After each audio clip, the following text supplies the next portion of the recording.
नमस्ते दोस्तों। पितृपक्ष खत्म हो चुके हैं और अब नवरात्रि का शुभ पर्व शुरू हो चुका है। 22 सितंबर 2025 से शारदीय नवरात्रि का प्रारंभ हो चुका है और इस बार नवरात्रि का पर्व सिर्फ 9 दिन नहीं बल्कि पूरे 10 दिन चलेगा। अब तक आपने नवरात्रि को 7, 8 या 9 दिनों तक ही मनाया होगा, लेकिन इस बार एक खास ज्योतिषीय संयोग बन रहा है। जी हाँ, इस बार नवरात्रि 10 दिन तक चलेगी और ये अद्भुत संयोग लगभग 9 साल बाद बन रहा है।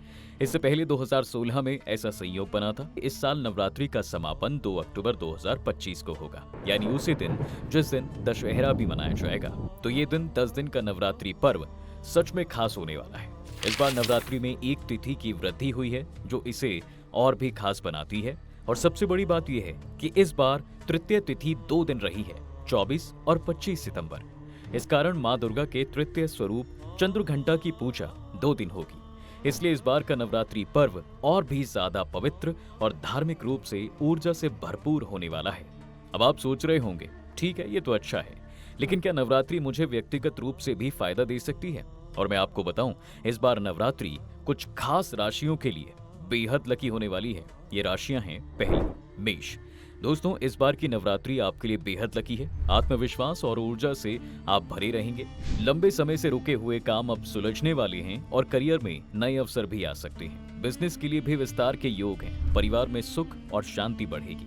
दूसरी, सिंह राशि। सिंह राशि के लिए ये नवरात्रि गोल्डन टाइम साबित होने वाली है। भूमि, वाहन, संपत्ति से जुड़े मामलों में लाभ होने की संभावना है। आपके पारिवारिक रिश्ते मजबूत होंगे और वैवाहिक जीवन में भी खुशियां आएंगी। अगर प्रेम संबंधों की बात करें तो यहाँ भी मधुरता बनी रहेगी। तीसरी, धनु राशि। धनु राशि वालों के लिए ये समय आर्थिक उन्नति का होगा। नौकरी पेशा लोगों को प्रमोशन मिल सकता है और विद्यार्थियों के लिए सफलता के रास्ते खुलेंगे। स्वास्थ्य में सुधार होगा, मानसिक शांति मिलेगी और जो रुके हुए काम थे वो भी पूरे हो जाएंगे। ये सवाल भी आपके मन में आ सकता है वैसे दोस्तों, कि इस बार माँ दुर्गा किस सवारी पर बैठ के आएंगी, और इसका उत्तर है हाथी। जी हाँ, जब नवरात्रि रविवार या सोमवार को शुरू होती है तो माँ दुर्गा हाथी पर सवार होकर आती हैं। हाथी को सुख, समृद्धि, धन धान्य और खुशहाली का प्रतीक माना जाता है। इस बार नवरात्रि की शुरुआत जब सोमवार से हो रही है तो माँ दुर्गा की सवारी भी हाथी ही होगी और यह आपके जीवन में खुशियों और समृद्धि के नए रास्ते खोलने वाला है। दोस्तों, इस बार की नवरात्रि बहुत खास होने वाली है। यदि आप व्रत रखते हैं या फिर पूजा कर रहे हैं तो ध्यान रखें कि हर काम विधि पूर्वक ही करें। साथ ही आप चाहें तो दुर्गा सप्तशती का पाठ भी कर सकते हैं ताकि माँ दुर्गा की कृपा आप पर बनी रहे। चलिए जानते हैं नवरात्रि के किस दिन माँ के किस रूप की पूजा करनी चाहिए। नवरात्रि का पहला दिन माँ शैलपुत्री को समर्पित है। ये पर्वतराज हिमालय की पुत्री हैं। पूजा में सफेद फूल, गाय का घी और सफेद वस्त्र अर्पित करें। माँ शैलपुत्री से हम स्थिरता और संयम की शक्ति प्राप्त करते हैं। दूसरे दिन पूजें माँ ब्रह्मचारिणी को, जो तपस्या और ज्ञान की देवी हैं। उनकी पूजा में दूध, मिश्री और चीनी का भोग लगाएं। ये दिन संयम, साधना और आत्मबल को समर्पित है। तीसरे दिन माँ चंद्रघंटा की पूजा होती है।